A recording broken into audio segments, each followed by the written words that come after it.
KCW's Candidate Forum, featuring the Republican candidates in the state's 2nd Congressional District, moderated by Melissa Bruner and David Oliver.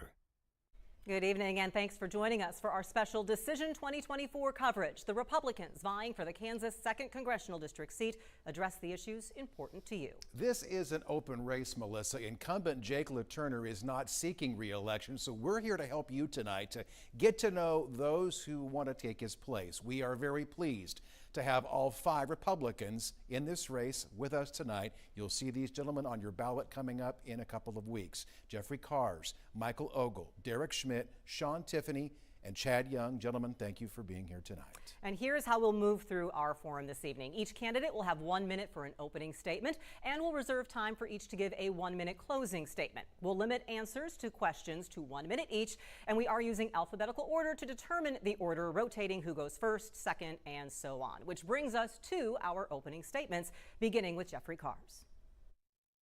Thank you. I'm glad to be here. My wife and family and I, we live here in Topeka. And I'm running because our country is in serious trouble. And we were all reminded of that just this last weekend in Pennsylvania. And it's important that we need to pull together as a country. We have an open border. Our country is less safe. Our communities are less safe because of that open border. We have runaway inflation that's completely out of control, and everything costs too much. Our culture is collapsing.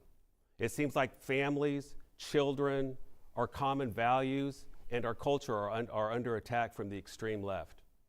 And it's important that we do something about this in Congress, and that's why I'm running for Congress. I used to work for President Trump, and I strongly support President Trump. I support his agenda, and he's going to need a strong, consistent, courageous conservative to support him and his policies in Congress. Thank you very much. Thank you, Mr. Kahrs. I'm Michael Ogle. I live in Topeka, Kansas. I am running for Congress because we need congressional term limits. And if you want congressional term limits without a constitutional convention, you're going to have to vote for a candidate that will vote for congressional term limits and advocate for them. I think that we need to secure the American economy on the back of American energy. We have just got out of a 20-year war in Afghanistan. We didn't get out for any good reason. We got out because the Biden administration wanted to let China in to mine lithium. China is buying up swaths of land the size of Nebraska in Africa. Mining lithium is not a green process.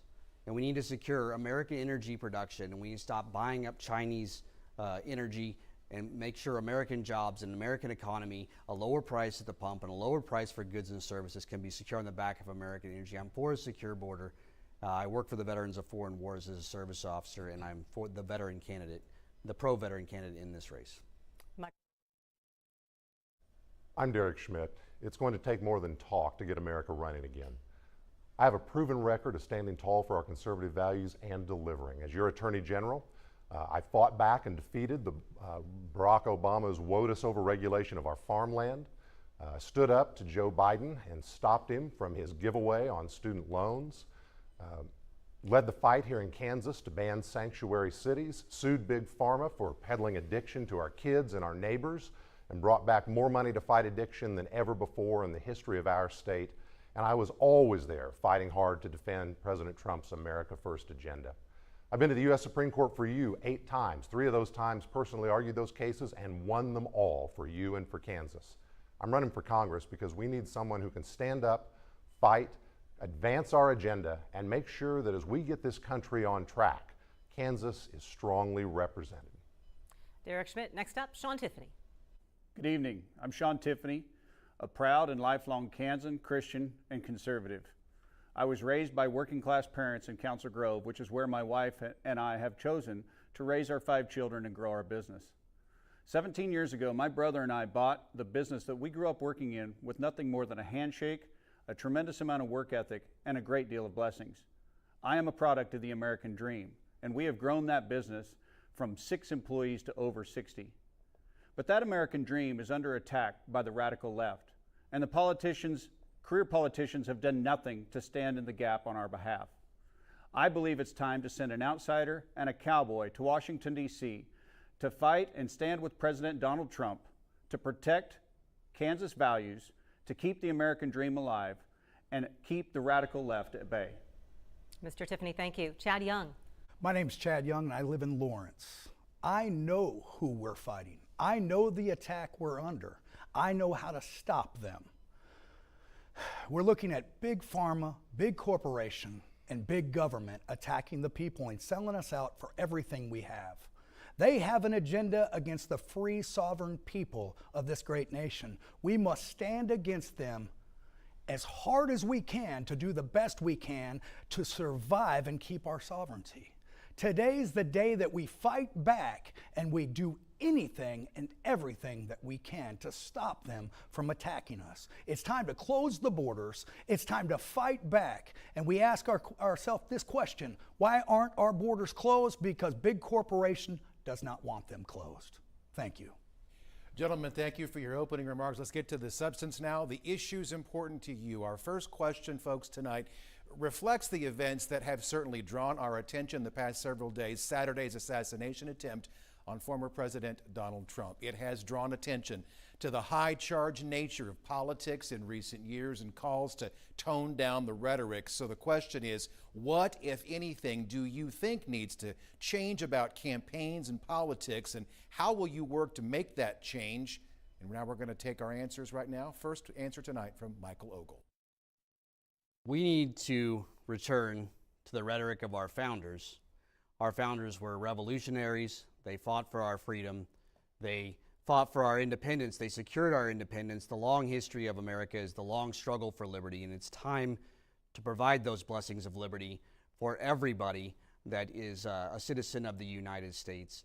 As we saw Donald Trump shot, as political unrest happens, I want to encourage you to love your family, and I want to encourage you to love the members around you that surround you, your church, whoever you're with.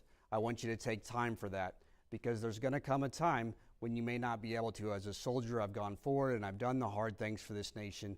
I'm willing to go forward and do them again, and I would like you to be rest assured that if you send me to Washington, I'm going to be able to do the hard things for you, and I'm going to be able to fight that fight for you. And I need you to make a strong family and a strong relationship with your church and a strong relationship with those who you love.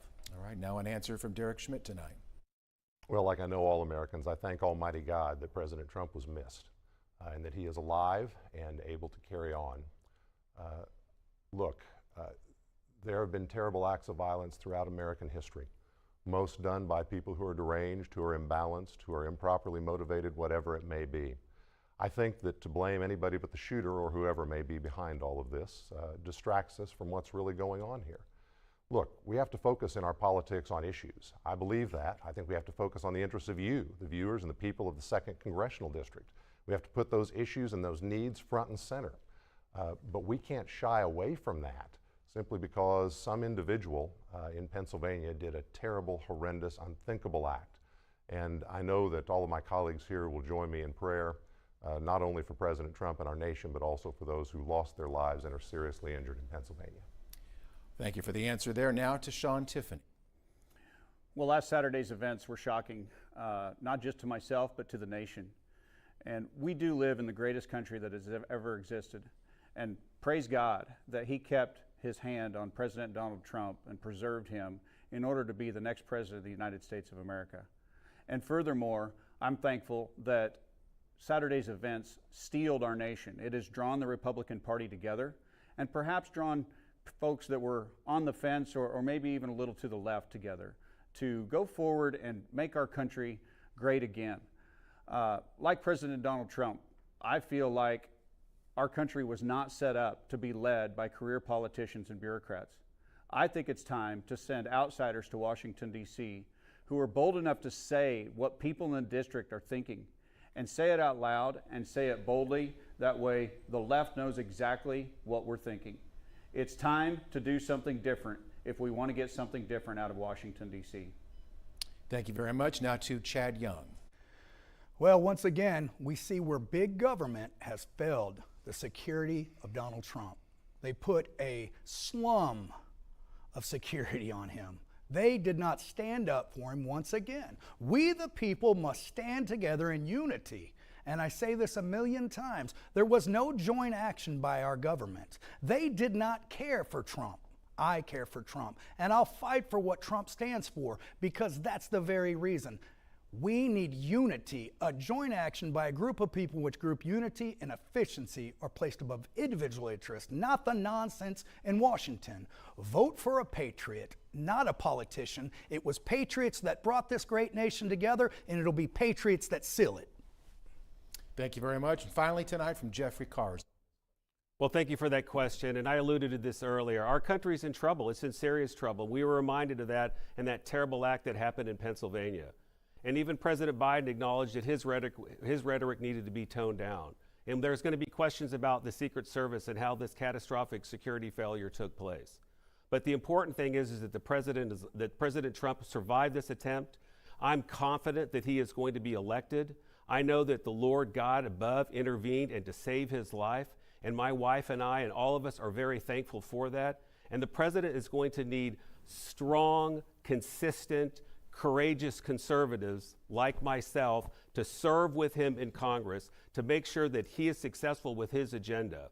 We don't have time for people that just like to do the right thing, but that are people that are willing to do the easy thing. But we need members of Congress that will do the right thing. And that's why I'm running for Congress.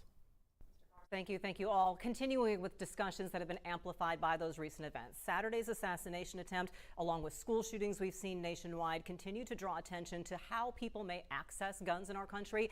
What changes, if any, should be made to gun laws? And if your answer is none, how would you address the issue of gun violence? This question goes first to Derek Schmidt. Well, I always have been, and remain a strong supporter of the Second Amendment. I'm the candidate endorsed by the National Rifle Association in this race, and also am one endorsed by the Kansas State Rifle Association. And that's been true throughout my career in public service. Look, I don't believe that the firearms, which are a tool, are the problem.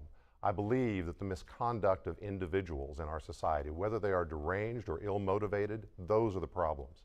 I worked with prosecutors and law enforcement all over this state for many years. We saw many terrible acts of violence in our communities. And yet, in every case, we knew that the justice had to be directed at the individual who conducted the bad act, not at an inanimate object.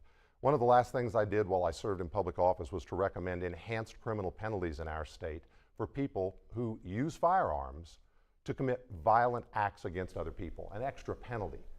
That was widely supported in the Second Amendment community, and it ultimately did become law in Kansas. That's the type of thing we need to focus on. Thank you. Sean Tiffany. Well, I am a lifelong gun owner and avid outdoorsman. The fact is, I grew up in an era where guns were the norm, and in a community where guns were the norm. And there were not school shootings or assassination attempts when I was a child. I think the thing that has changed is we no longer address mental illness as a nation, and we have radicalized a segment of the population to where they don't even respect human life anymore and the dignity of human life. And we need to come together as a nation and just really work together to come to common sense solutions and protect the Second Amendment. The reality is the Second Amendment was never existed for hunting or outdoors. This was in order to defend the nation against a tyrannical government, and we need to protect the Second Amendment with everything that we have. Thank you, Sean Tiffany. Chad Young.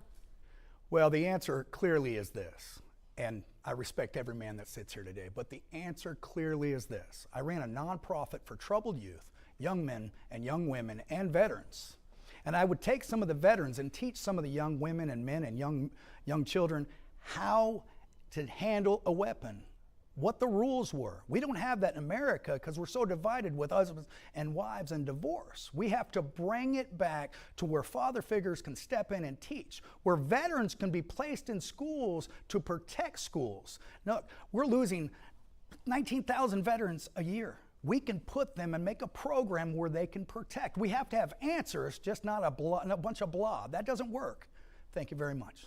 Thank you, Chad Young. Jeffrey Kahrs. Thank you for that question. I'm a very solid supporter of our Second Amendment rights. I'm proud to have the endorsement of the Kansas State Rifle Association, and unequivocally, we do not need any more laws on the books that restrict guns and rifles for law-abiding citizens. If anything, we may have too many laws on the books. The problem is the morality of this country. We've had a moral collapse in our country. We didn't used to have these type of incidents that are happening now. The moral climate of our country is collapsing. Our country needs to get back together. We need to look above for the answer to God above, and we need to make sure that there's plenty of help for folks that do have mental illness. We need to harden our schools. We need to make sure that there's police officers at every school if the school is requesting that, and we need to make sure that we do everything we can to protect our Second Amendment rights. I will not support any legislation in the Congress that does anything that further restricts the right to own and bear arms. And Michael Ogle. I'm against any federal law that would infringe on your right to keep and bear arms. I'm absolutely not for the ATF. I think that if anything, Congress should, or maybe even the states, as different states have different tolerances, should address activity of what they should call militia activity. And if we have heavier said guns, maybe crew-served guns, that those things should be regulated to private property or ranges. The issue I have is that we don't have an education on our rights anymore. We've turned civics into social studies, and we need to educate people on what guns or firearms are, what is it to be armed, and what is that responsibility. And if that's not in our schools, and if the education piece isn't there about rights, it's not going to go good. We need to get our kids to off the Ritalin and start getting them to exercise, walk to school maybe, or get them to run around, because the Ritalin isn't doing any good for them. It's making them crazy. All right, gentlemen, thank you very much for your responses. That concludes our first segment here in our live forum tonight. We have a lot more ground to cover. Our discussion with the Republicans seeking the state's 2nd congressional district seat continues in a moment.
Welcome back to our conversations with the candidates. We turn our attention now tonight to the economy and what everyone is paying for everything they need these days. While the rate of inflation has slowed, the cost for many items remains high compared to what it was 5 years ago. Question tonight, what should the federal government do to rein in inflation and keep down the cost of living? We'll begin our answers right now with Schmidt Tiffany. Well, as a businessman, I'm really the only candidate on the stage that fully understands the implications of what rampant inflation and excessive interest rates are doing to our businesses as well as our families. The first thing we need to do is support President Donald Trump and drill, baby, drill. We need to open up America's energy independence once again that we forfeited 4 years ago when Biden got into office. The other thing we need to do is we need to stimulate our economy and put America first in every trade deal that happens. In order for families to thrive in the United States of America, we need to get government out of day-to-day businesses and let capitalism work. The sad reality is today, groceries are more expensive than they were 4 years ago, fuel is almost 50% higher, and housing for many Americans has become completely unaffordable. Interest rates are killing our economy and America's families and businesses throughout the Kansas district. All right, Mr. Tiffany, thanks. And now to Chad Young. We have epic inflation, never seen before in American history. And we have to say, who is that we're truly fighting? Who's putting the American people in this situation? Our government has sold out the people, have taken bribes from the Senate to the Congress to even the president. They're the problem, and we need to shrink government, get control of government, and we'll get control of the inflation. We'll build jobs here. Tax the outside countries that are selling us goods. Stand on that, and it's guaranteed that we'll make it through. Tax them. If we buy goods, and hey, if they say no, we won't send our goods, then build them here in America. Put them in checkmate. That's the way to do it. Chad Young, thank you. Jeff Kahrs. Thank you for that question. Well, it's very simple. We have to stop spending money. We're buying things we don't need with money we don't have. We have to tell the Federal Reserve to stop printing dollars. The first thing we need to do is we need to defeat Joe Biden in November, and that's going to happen. And we need to elect a Republican House and a Republican Senate to get our budget under order. We don't need all these cabinet agencies, Department of Education, Department of Commerce. We have to go and look at every program, every cabinet agency. People like Steve Forbes says that $50 trillion could be a tipping point for our currency. We're on projection to be at $50 trillion by the end of the year. How can we stimulate the economy? Well, the first thing we're going to have to do in the new Congress, and I look forward to voting for it, is to renew the Trump tax cuts. That will stimulate the economy. But then we have to go look at everything. I don't support earmarks. I don't support omnibus appropriations bills. I intend to caucus with the most conservative members up there of the House Freedom Caucus, Jim Jordan's group, and these are the people that are serious about spending and fiscal policy, and I look forward to doing that. Thank you, sir. Now to Michael Ogle. I was watching an interview today with Donald Trump and Oprah from 1988, and Donald Trump then said we need to ask our allies to do their fair share, and we do. Europe can defend Ukraine if they want to. We have to stop spending money. America's role in the world is nuclear deterrence. So if we get our money down, stop spending money on unnecessary foreign entanglements, we will be fine. We need to get American energy going. We need to get American oil going, and we need to secure the back of the American economy for a lower price of goods and services, a lower price at the pump, a lower price for groceries, all based on what it costs to get the product to market. And that happens with American energy. We can't afford to subsidize Chinese energy. We have to realize that there is an economic war with China going on, and we have to have American energy to get our cost of goods and services down and secure American independence. Thank you, sir. And finally, our inflation question now to Derek Schmidt tonight. Well, I understand just how hard this economy is on many, many Kansans in the 2nd Congressional District. I feel it in my own life. I know you feel it in yours. Everywhere I go in this district, people talk to me about, Derek, we just can't afford the life that we had a year or 2 short years ago. And I can't tell you how often I'll be in a meeting with a few Kansans and we'll be talking about whatever the subject is, including inflation and the cost of living. And when we're done with that meeting, I'll walk out to the truck and somebody will follow me out. And they'll say, Derek, I didn't want to say this in front of everybody, but I'm going to tell you, I am the person, I am the family that you're talking about. We've never had trouble paying our bills before, and we do now because of Bidenomics and this inflation. So I get it. Look, the question is, what are we going to do about it? And I think there are 2 things that are at the top of the list. First of all, if you're in a hole, stop digging. Inflation, higher prices are driven by too many dollars chasing too few goods. The amount of government spending has exploded starting at COVID. They use that as the excuse. And we need to roll that back at least to pre-COVID levels as a starter. And second, we have to extend the tax cuts. Thank you, gentlemen. Let's turn to immigration. What should the U.S. do about people who are in the country illegally or trying to enter the country illegally? Under what circumstances should people be allowed in? Chad Young, this question goes first to you. We close every door, every window. We don't allow one more to come in. We don't stand for that no longer. 7 million to 9 million have crossed the border, and we don't know who they are. Obviously, Donald Trump was shot at once. It's not going to end by allowing China to come across the border, to allowing our enemies across the world to come across the border and to hurt us. We are looking at massive terrorist attack across the board. We shut that border and we send back every last one of them. But we send them back with a Bible so they can get to know Jesus. Thank you so much. Thank you. Jeff Kahrs. Thank you for that question. Well, my position's been very clear on the border situation. We have a war going on our southern border. Under this president, we have an open border. We have to close the border. We have to secure the border. Congress needs to give President Trump authority to use the military to secure the border until the fence is secured. And then we have to deport all of these illegals that President Biden has let in, the military combatants, the sex traffickers, and the drug traffickers. We have to close the door down there. I'm all for legal immigration, but we even need to take a look at that. But I have the strongest position here. I have the strongest record on immigration. My position has always been this way.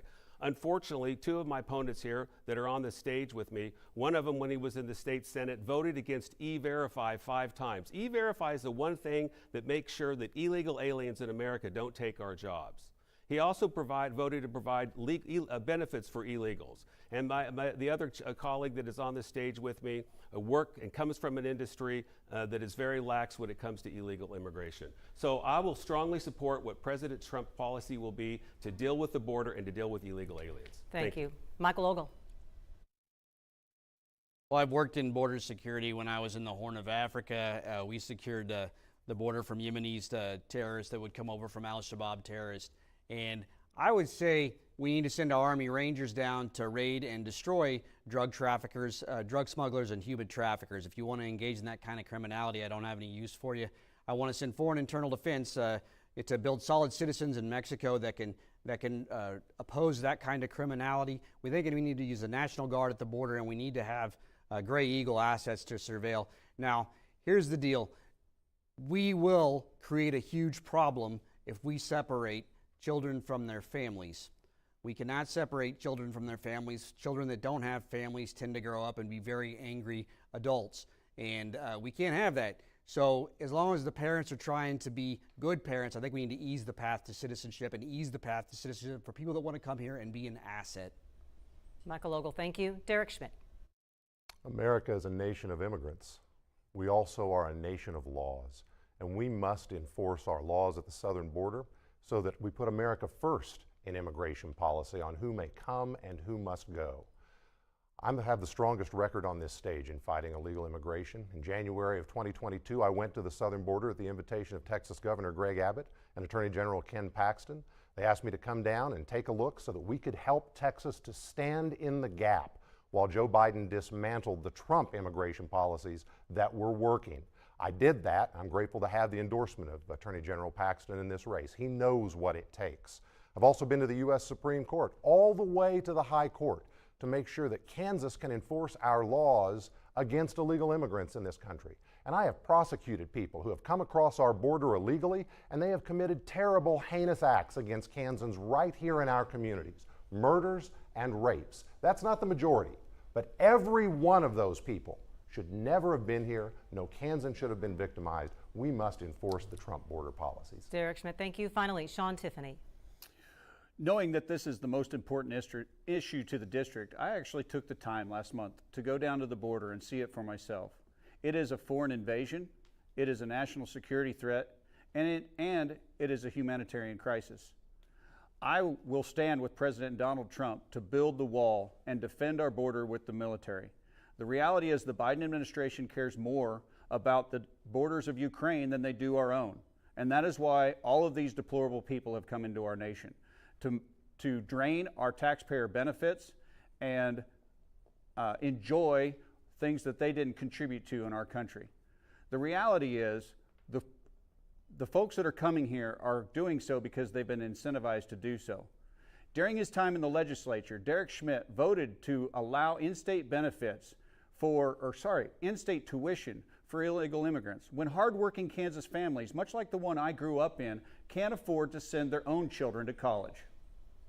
Thank you, gentlemen. We have reached the midway point in our forum. We have more questions for the Republican candidates in the state's 2nd congressional district race coming up in 90 seconds.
Republican candidates in the state's 2nd Congressional District. And now, here's Melissa Bruner and David Oliver.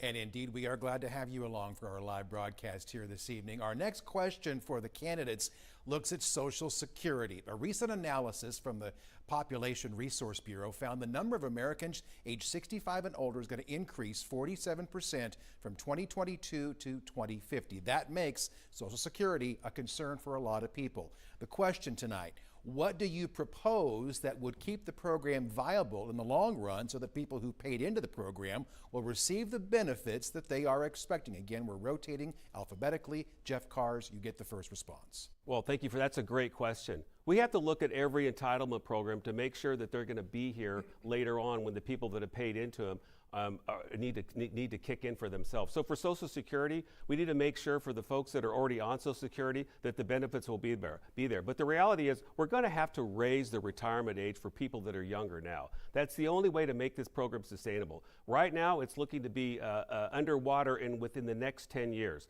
So something has to happen. But we also have a huge budget deficit. We have an enormous debt. We're going to be at $50 trillion by the end of this decade. So we're going to have to look at every part of the government to determine how we're going to get our debt under control. We cannot have a sovereign debt crisis in this country. We cannot allow ourselves to get to that place. So we have to look at everything. But for seniors that are on Social Security, we need to make sure that those benefits remain. But for folks that are younger, we're going to have to raise that retirement age as people are living longer.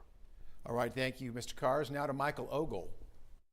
Social Security was a bad program to begin with, and if you started out on Social Security, you got a great benefit, but now we don't expect the benefits to last. So my proposal is Capital Security. It's $3,000 paid in for every child born in America. There's about 3.2 million children born.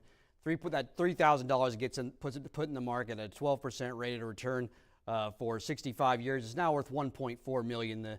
The child gets the citizen then gets a dividend or a bond interest cut of about $90,000 a year, and then we take it when the citizen dies, we roll that in 1.5 million back into the general fund. So we end the need for excessive taxation. We end the need for taxation. We get the citizen on a program where the economy works for them. We teach them about the market. Capitalism works for everybody, and we can get there if we have to address the gap, but we can get there. We need an actuary to do that, and I can get there with a little bit more time. And All right, thank you, sir. Now to Derek Schmidt on the Social Security question.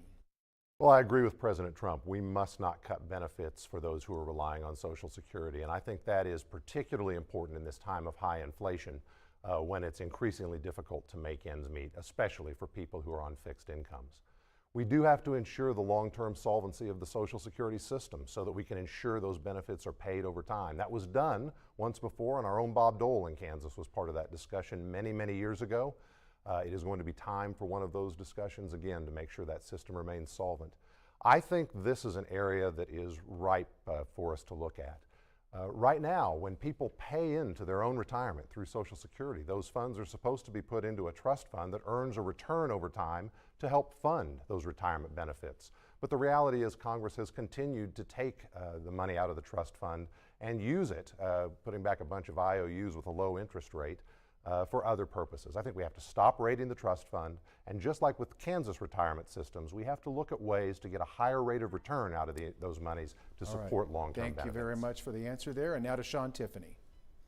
America made a contract with its citizens when they started paying into Social Security. So anybody that's ever paid a dime into this system should not be cut of any of their benefits. But we do need to look at creative ways to continue the program. One that I would propose is under no circumstances should seniors ever have to pay taxes on the Social Security benefits. This is something that they paid into the system and it belongs to them.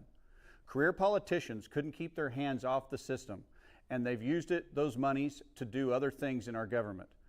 The first thing we need to do is we need to get our federal debt down. The interest on our debt today exceeds Social Security payments. We need to cut government spending in departments like the Department of Education, and then we can use the interest savings to keep Social Security alive and well. Those that have not ever paid into Social Security, we may need to look at a different option for them going forward, or increasing the retirement age. But there are ways to do it, and nobody better than a businessman to come to those decisions. Okay, and now to Chad Young. You don't touch Social Security for any reason. They're thieves. It's obviously the politicians are thieves. That's what they want to do. They want to steal again from the American people. So it's very simple.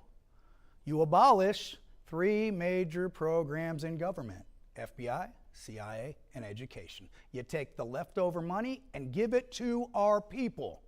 It's time to abolish some of the arms of government, and if we don't, they'll continue to use and abuse, and we can no longer do that.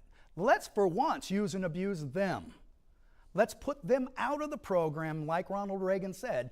We drive the car, we drive the car. Kick them out now. We don't need them in the car with us. We need to cut several branches off of our government and give back to our vets and our senior citizens and those on Social Security.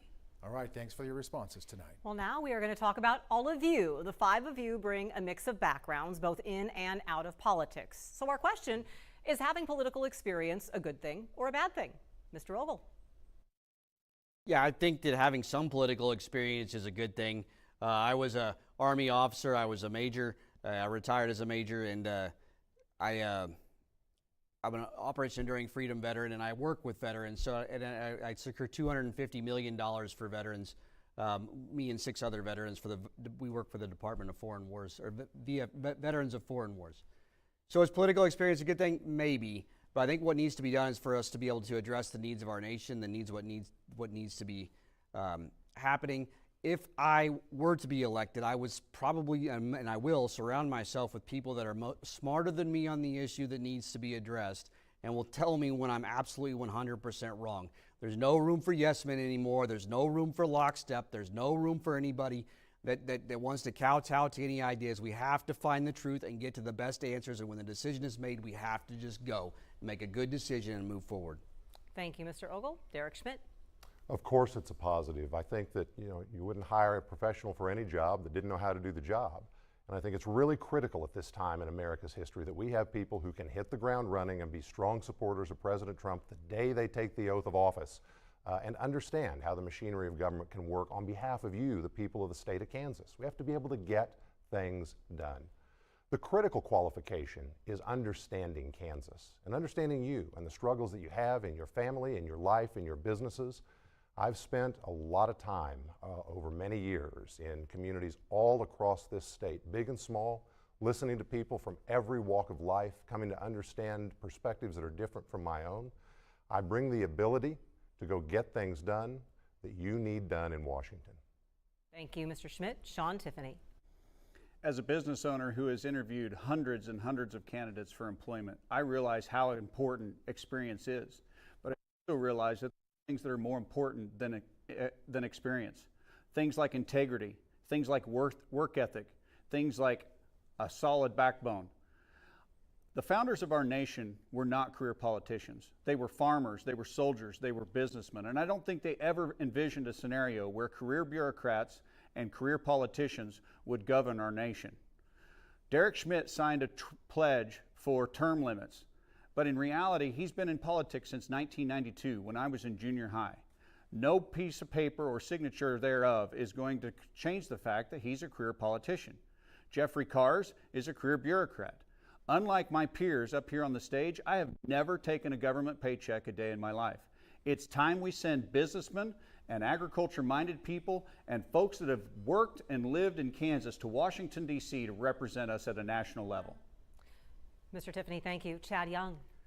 Well, once again, patriots, not politicians. It's been my motto since day one. Politicians have drug us all the way to the pits. $54 to $57 trillion in debt.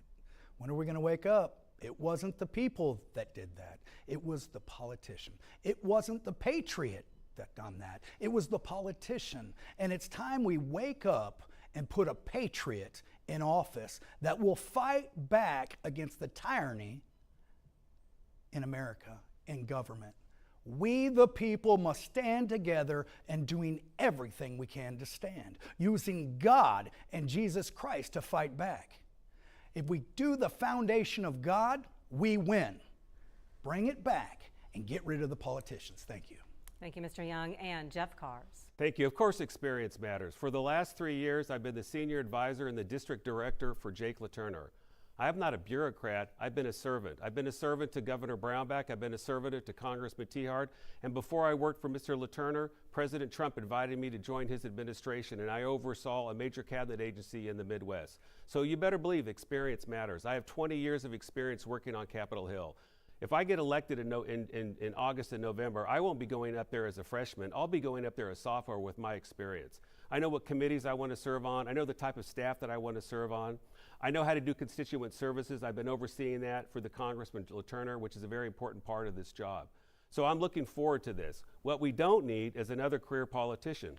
And with all due respect to Derek, he has been in and out of office for the last 30 years, and he's been voting with Democrats when he was in the legislature, and he never led one conservative matter when he was the Attorney General. He always followed, unlike our current Attorney General. So yes, experience matters if it's the right type of experience. Thank you all. We're going to be hearing more from the candidates coming up, including their closing statements. You're watching our live broadcast. Stay here.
Education is our next focus for you tonight. Calls to abolish the U.S. Department of Education date back decades now, but they've really increased in volume over the past several months. The question for our candidates, do you support abolishing the department? And if so, does that also mean that all of its programs should go too, such as student loans and assistance for high poverty schools and special education?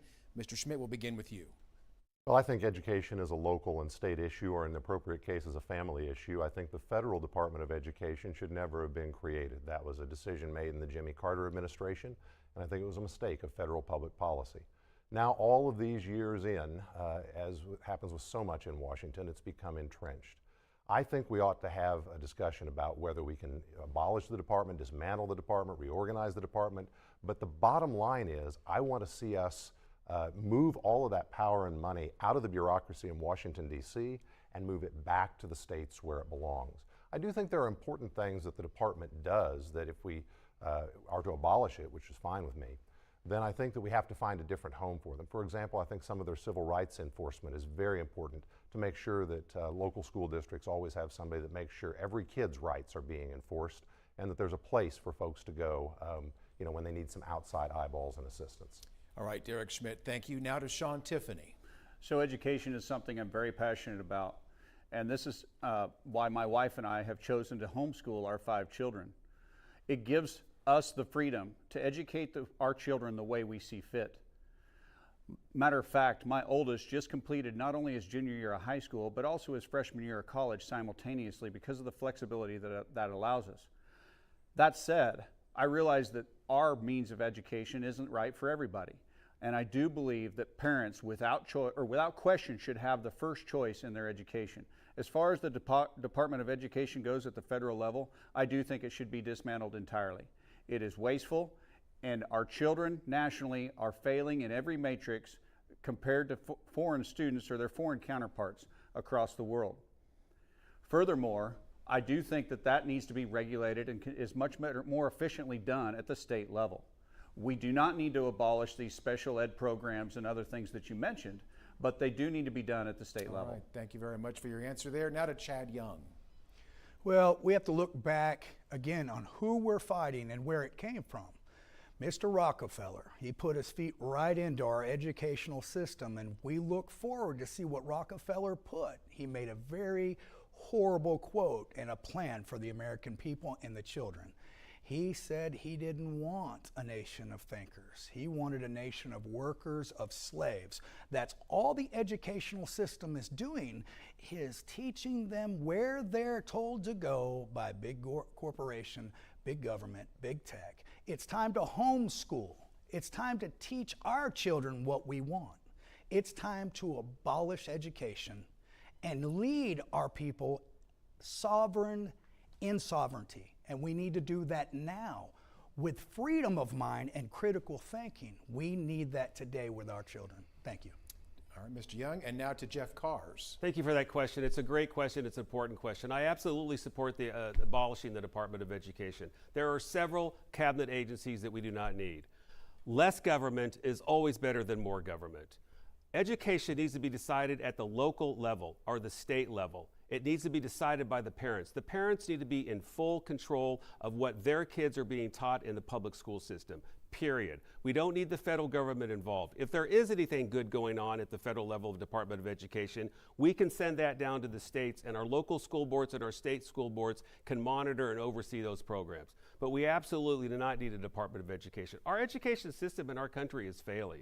We are failing our kids. We are so far behind other nations now because of our failed education system. So the answer is at the local level. The answer is at the state level. And the bottom line is parents need to be in the driver's seats on everything involved with their kids' education. Mr. Kahrs, thank you. And our final answer from Michael Ogle. Well, I don't think we needed to abolish the Department of Education. I think we need to have a national minimum standard of what we expect out of a citizen, and that should be the standard that is brought forward into our public education. Our state standards should far exceed the minimum standards. We send our kids to school in cathedrals that have coliseums attached, and yet we can't pay the teachers. So there's got to be something to change in that specific system so that we get better teachers and better education for the kids. It's not about the institution, it's about what comes out of the institution. So a minimum standard is good. I'd never want to give another student loan again, and here's the deal. The student loans are driving up the cost of tuition for the student who thinks they have to because they've been told that their whole life if they don't get an education, they're going to be flipping burgers. But the fact is that's not true. The student loan drives up the cost of the education, and the trust fund gets bigger for the institution at the education. So we need to look at what's going on with those trust funds and keep the cost of education down. All right, thank you, Mr. Ogle. We want to take a moment to address mental health. Several of you have alluded to the issue. We at WIBW are in the midst of a Hear Me, See Me initiative raising awareness of mental health. One challenge we've heard about is access. People not in immediate crisis have long waits for appointments. Providers can't find new recruits to their staff. People can't afford care, or they get coverage for just a few sessions when they really need longer-term help. So how can we ensure access for everyone who needs mental health care? Mr. Tiffany, we start with you. So I'm the son of someone who suffered throughout their lifetime from mental health issues and depression. I know as well as anybody how real these illnesses are. But as a society, we've gone away from addressing and treating mental health, and we prefer, or the medical profession prefers, this ridiculous notion of affirming mental health. And we've got to get back to where we can really care for those that we love by acknowledging that they do have an illness and it's something that needs addressed and is treatable. As far as access goes, we need to continue to have good health systems that will treat mental illness. And then the other thing I would say that we should not do is just continue to medicate, especially our children. Drugs and medication are not always the best answer for mental health. We need therapy and things like that to get over this crisis in our country. Mr. Tiffany, thank you. By the way, candidates were informed 45 seconds for the final question in the interest of time. We move on to Mr. Young. Well, once again, we have to know who we're fighting. Well, big tech and big pharma and big corporation. Let's go back to pharma. They want you sick. So what are they doing? Look at our foods that we have in America, first foods that are in Europe. They will not allow us to sell foods in Europe. The ingredients in foods cause what? Autism. I have 2 autistic children. And you know what? It's caused by heavy metals. Again, we have to know who we're fighting. And who are we fighting? What we eat, we become. Wake up, fight big pharma. Mr. Young, thank you. Jeff Kahrs. Thank you for that question. Well, obviously, we have to make sure that people that are actually suffering from mental illness have the help that they need at the state and local level. There's no doubt about that. But we see things going on now.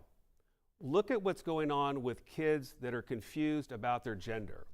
We're now pushing hormone therapies and surgeries on minors. I think it's wrong. I think it's unethical. Frankly, I think it's evil. I think at the federal level, Congress has to put a stop to this. We have to tell these children's hospitals, you're not going to be able to get financial federal assistance from the federal government until you discontinue these procedures. Thank you. Michael Ogle. Yeah, I've had my own battle with mental health. I had a case of PTSD, and I got to tell you, some of these medications do make you angry. They put you in positions where you're not exactly right. And I'll tell you, I went into the psychological recovery and welfare program here at the Topeka VA, and one of the things it did for me, I realized that I was out at Shawnee Lake with Heroes on the Water, and I said, why am I not happy? I'm kayaking. Why am I not happy? Well, I went in, I got a medication adjustment. It's been the best thing that's ever happened for me. The best thing. And we need to give access. The sheriffs around Shawnee County, around District 2, have all said, we need more access to mental health. That's what we need for the police officers and for the people that they're arresting. We need access to mental health care. Mr. Ogle, thank you. This question finally to Derek Schmidt. Some say our current mental health situation is a crisis in this country. That may well be true. I saw it every day in my work with the criminal justice system. So many people in our jails and prisons have mental health issues that went untreated, and it resulted in their doing terrible things in society and hurting other people. We've seen it with our kids. When I was Attorney General for you, we led the effort, I led the effort to create a youth suicide prevention initiative to try to engage with some of our kids when we had a suicide growing numbers all around our state. I believe that as a federal officer, which is what I'm seeking to serve you as now, we really need to focus on those things where the federal government has a unique responsibility. And what Mike Ogle just said is certainly one of them. There are 2 VA hospitals and many other ways that the federal government supports services for our veterans in the 2nd Congressional District, and we must support those. All right, thank you very much, guys, for your thoughts on all a range of issues tonight. I want to give each of the candidates time now for some final thoughts, 1 minute each again tonight for those closing thoughts, and we're going to go in reverse, alphabetical order this time, starting with Chad Young. Well, I'm a constitutionalist, and being a constitutionalist gives me stripes, and those stripes are a Republican, a conservative, a value of God first, a Republican second, a conservative second. We have to stay with our Constitution, our Bill of Rights, to keep those stripes. A lot of men go to Senate and they go to Congress, and what happens? They lose those stripes by selling out and breaking the Constitution bill after bill. But now you know me and you know what I stand for. So I'm going to give the next 30 seconds to my God, and I'm going to bow my head to him.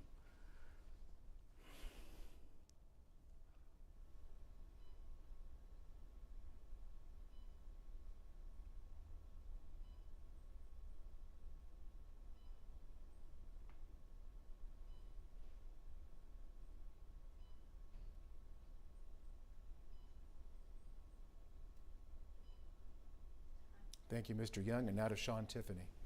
Well, I want to thank each one of you for tuning in tonight and being engaged enough to watch this debate. I think your choice is clear.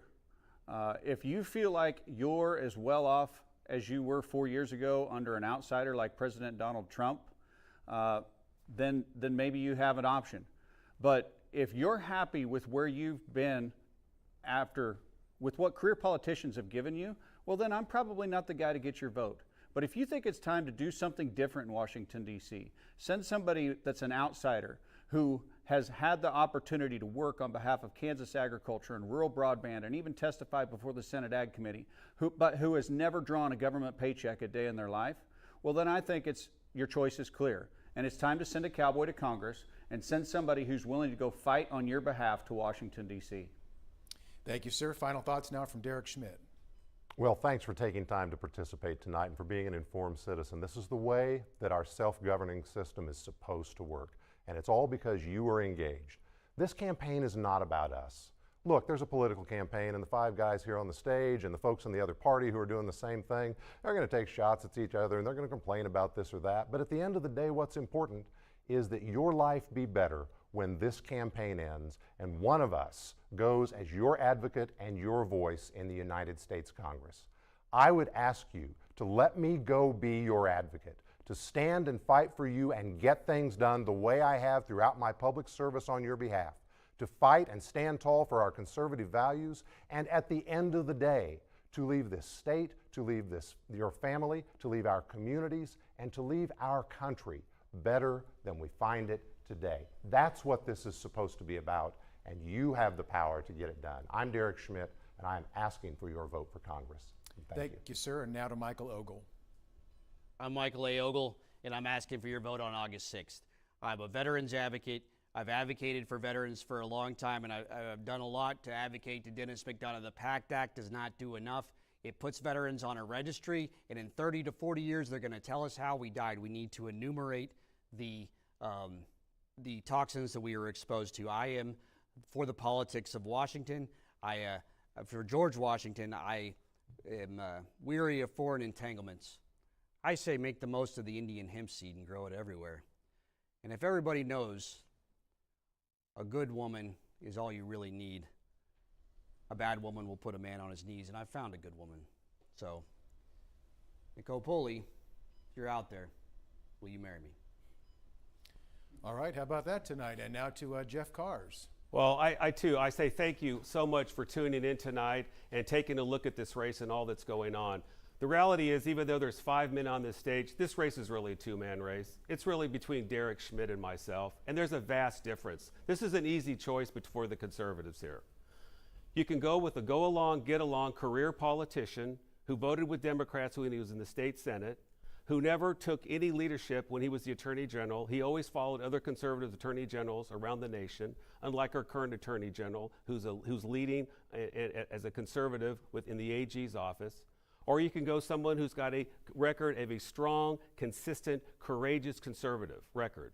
I've always worked for conservatives, policy holders, and conservative policies as well. I'm the only candidate on this stage that's worked for President Trump to help implement his agenda. And he's going to need a strong and a consistent, courageous conservative like myself to help him implement the agenda that he has in Washington, D.C. I ask for your vote. Thank you.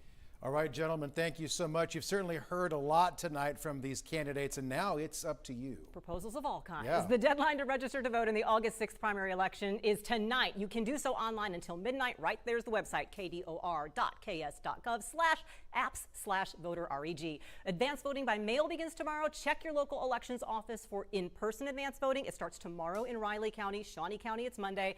In-person advance voting ends noon August 5th, and those polls will be open 7 a.m. to 7 p.m. August 6th, primary election day. And of course, you can always count on WIBW and 13 News to bring you comprehensive election coverage of the primary and the election in November. Thanks for watching tonight. We're glad you were here. The Democrats are here next week, Tuesday at 4. Have a good night.